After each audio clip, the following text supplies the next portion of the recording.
Good morning everyone. आज हम class 9th chapter 1 में, जिसका नाम नंबर सिस्टम है, अपना अगला टॉपिक लेंगे। हमने पिछले वीडियो में क्वेश्चन नंबर 5 एक्सरसाइज 1.4 में 4 क्वेश्चंस कर लिए थे। क्वेश्चन नंबर 4 तक हमने कर लिया था। आज हम क्वेश्चन नंबर 5 करेंगे, उसके पार्ट सीखेंगे। तो उम्मीद है ये आपने कर लिया होगा, समझ लिया होगा। आज हम क्वेश्चन नंबर 5 में रैशनलाइजेशन सिस्टम सीखेंगे।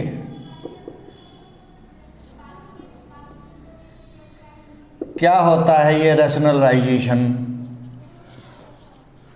इसके बारे में मैं आपको बताऊंगा। सबसे पहले इसके अंदर 4 क्वेश्चंस दे रखे हैं। पहला है 1/√7, दूसरा दे रखा है 1/√7 - √6, तीसरा इसने दे रखा है 1/√5 + √2, और चौथा क्वेश्चन दिया हुआ है 1/√7 - √2। ये क्वेश्चन नंबर 5 में 4 पार्ट्स हैं जो हम 1 बाय 1 करके सीखेंगे। सबसे पहले आप समझ लें कि रैशनलाइजेशन सिस्टम क्या होता है। ये क्या है ये रैशनलाइजेशन सिस्टम? किसी भी इर्रेशनल नंबर को, किसी भी इस रैशनल नंबर को रैशनल बनाना। ठीक है जी। The process in which any irrational number is converted into rational number is called rationalisation. और ये क्या होता है कि जो हमारा रैशनल नंबर होता है P/Q की फॉर्म में, अब जैसे कोई भी नंबर दिया हुआ है आपका, जैसे 1/√2 सपोज कीजिए, ये एक इर्रेशनल नंबर है। मैंने आपको बताया था कि rational upon irrational is equal to irrational. तो ये एक इर्रेशनल नंबर है। तो हम क्या करते हैं कि जो डिनोमिनेटर है, नीचे जो Q की फॉर्म में दे रखा है डिनोमिनेटर है, इसको रैशनलाइज करते हैं। किसको क्या करते हैं? रैशनलाइज। अर्थात इससे इस रूट को हटाते हैं, जो रूट का निशान है इसको हटाते हैं। तो हम क्या करते हैं, इसको ऐसे नंबर से मल्टीप्लाई करेंगे जिससे ये परफेक्ट स्क्वायर नंबर बन जाए। फॉर एग्ज़ाम्पल, अगर मेरे पास है 1/√7, देखिए, अगर मैं इसको ऊपर भी और नीचे भी √7 से मल्टीप्लाई कर दूं, तो नीचे जो है ये जो पॉजिटिव स्क्वायर रूट, ये स्क्वायर रूट का जो साइन है ये हट जाएगा। क्यों हट जाएगा? क्योंकि आपको दे रखा है, ये कहता है इसको रैशनलाइज करो। तो रैशनलाइज का मतलब है इससे इस रूट को हटाओ, अर्थात इसको रैशनल बनाओ। तो हम क्या करते हैं, इसको देखो, इसके कोई फैक्टर नहीं होते। 7 के फैक्टर 1 और 7 ही है। कोई भी एक जैसा डबल नहीं होता है फैक्टर इसमें। तो हम क्या करेंगे, इसी 7 से ऊपर नीचे मल्टीप्लाई कर देंगे। तो 1 से मल्टीप्लाई करेंगे तो क्या आएगा, लेकिन √7 का होल स्क्वायर, स्क्वायर से मैंने बताया था कि रूट हट जाता है, तो नीचे क्या बचता है 7। अब नीचे क्या आ गया आपका 7। हमने डिनोमिनेटर को इर्रेशनल से रैशनल बना लिया। वैसे तो अब भी ये इर्रेशनल नंबर ही है कि रूट ऊपर लगा हुआ है, परंतु विशेष तौर पर क्या करना होता है कि डिनोमिनेटर को हमने रैशनल बनाना है, हमने रैशनल बनाना है। इस प्रक्रिया को हम क्या कहते हैं? Rationalization process. चलिए अब हम नेक्स्ट क्वेश्चन लेते हैं, जिसमें 2 डिजिट दिए हुए होंगे। ये सिंगल का था। नेक्स्ट क्वेश्चन है सेकंड आपका 1/√7 - √6। अगर इस तरह का कोई भी क्वेश्चन आपके सामने आ जाता है तो आप क्या करेंगे डिनोमिनेटर देखो ये है, इसमें इस साइन को चेंज कर देंगे, माइनस है तो प्लस कर देंगे और प्लस है तो माइनस कर देंगे और ऊपर नीचे लिख देंगे। यहाँ मल्टीप्लाई का साइन, इसको मल्टीप्लाई कर दिया, क्योंकि ये कटेगा तो एक बचेगा, कोई फर्क नहीं पड़ना, तो ऊपर नीचे लिखेंगे। अब क्या हो जाएगा, इसको 1 से मल्टीप्लाई करेंगे तो हमारे पास क्या बचेगा, ऑलवेज रिमेंबर नीचे हमेशा हमेशा शब्द बोला है मैंने, ए स्क्वायर माइनस बी स्क्वायर का आइडेंटिटी फार्मूला लग जाएगा। क्योंकि देखो ए माइनस बी ए प्लस बी, ये हर क्वेश्चन में जो इस तरह का क्वेश्चन है उसमें यही तरीका लगता है, यही फॉर्मूला लगता है। तो ऊपर कितना बच गया आपका, और नीचे स्क्वायर से रूट खत्म, स्क्वायर से रूट खत्म, तो 7 में से 6 गया 1 को लिखो या ना लिखो कोई फर्क नहीं पड़ता। तो ये इसका क्या आ गया, आंसर। ठीक है जी, यानी डिनोमिनेटर को हमने रेशनलाइज कर दिया। इसी प्रकार अगर हमारे पास एक और क्वेश्चन नेक्स्ट ले लेते हैं, जो दे रखा है 1/√5 प्लस √2। अभी अभी मैंने आपको क्या बताया कि हम क्या करेंगे, जो ये डिनोमिनेटर में साइन है इसको चेंज कर देंगे, प्लस है तो माइनस लिख देंगे और माइनस है तो प्लस लिख देंगे। समझ आ गया होगा। यहाँ भी देखो वही किया था, माइनस था तो दोनों जगह प्लस कर दिया, यहाँ पर प्लस है तो क्या करेंगे माइनस, और ऊपर नीचे मल्टीप्लाई कर देंगे, ऐसे लिख देंगे।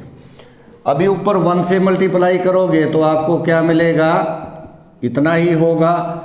परंतु अभी अभी मैंने बताया था कि हमेशा नीचे जो होता है डिनोमिनेटर, मल्टीप्लाई करने के बाद क्या आ जाता है, ये ए स्क्वायर माइनस बी स्क्वायर।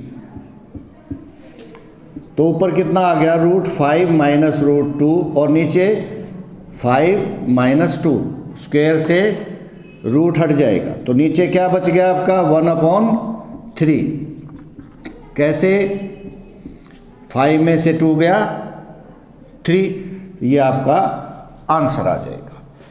इसी प्रकार कितने भी सवाल आप कर सकते हैं। चौथा क्वेश्चन है, ये मैंने यहाँ लिखा हुआ है, ये भी आप कर सकते हैं। कुछ इसमें एग्जाम्पल्स हैं इस तरह के दे रखे हैं, उनको भी आप बहुत आसानी से कर सकते हैं। तो अभी मैंने आपको बताया कि रैशनलाइजेशन किसका करते हैं, डिनोमिनेटर का। किसका करते हैं, डिनोमिनेटर का। तो रैशनलाइजेशन का क्या मतलब है, इर्रेशनल को रैशनल बनाना, इर्रेशनल को रैशनल बनाना। अर्थात डिनोमिनेटर में जो इर्रेशनल नंबर है उसको रैशनल में कन्वर्ट करना, इस प्रोसेस को हम कहेंगे रैशनलाइजेशन। अब नेक्स्ट एंड लास्ट इसकी एक्सरसाइज है 1.6। उसमें जो चीज़ें यूज़ होंगी उसके बारे में मैं समझा रहा हूँ। तो देखिए, सबसे पहले आप क्या समझेंगे इसमें कि जैसे कोई भी आपका ये बेस है और ये इसकी पावर है, पावर कह लो, एक्सपोनेंट कह लो, इंडेक्स कह लो, an, ठीक है जी। इसको हम बेस कहेंगे, इसको एक्सपोनेंट या पावर कहेंगे। अब अगर ये इस तरह से दे रखा है am और ये बाहर इसको n, तो क्या होता है इस केस में, ये दोनों मल्टीप्लाई हो जाएंगे, a की पावर mn। फॉर एग्जाम्पल अगर बेस 2 है और इसकी पावर 2 दे रखी है, इधर भी हमने दे रखी है 3, तो ये कितना हो जाएगा 2 की पावर 6, 2 की पावर 6, 64। यानी 2 को 6 टाइम मल्टीप्लाई कर देना, तो ये पावर आपस में मल्टीप्लाई हो जाती है। ठीक है जी।